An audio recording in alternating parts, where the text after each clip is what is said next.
Hello friends, this is Elias again with a new tutorial of Photoshop, and in today's video I will show you how to select and layer mask subject in easy one click. So let's start. And I am using for Adobe Photoshop 2019. This is the picture we will work on.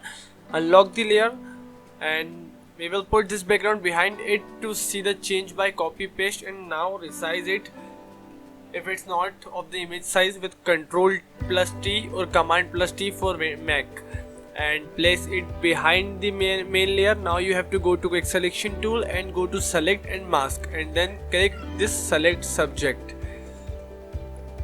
and it's get selected.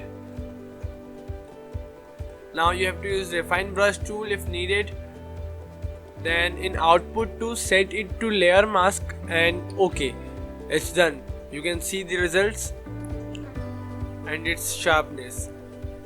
So guys, that's it for today's video. Please like, comment, share and subscribe our channel. Thank you.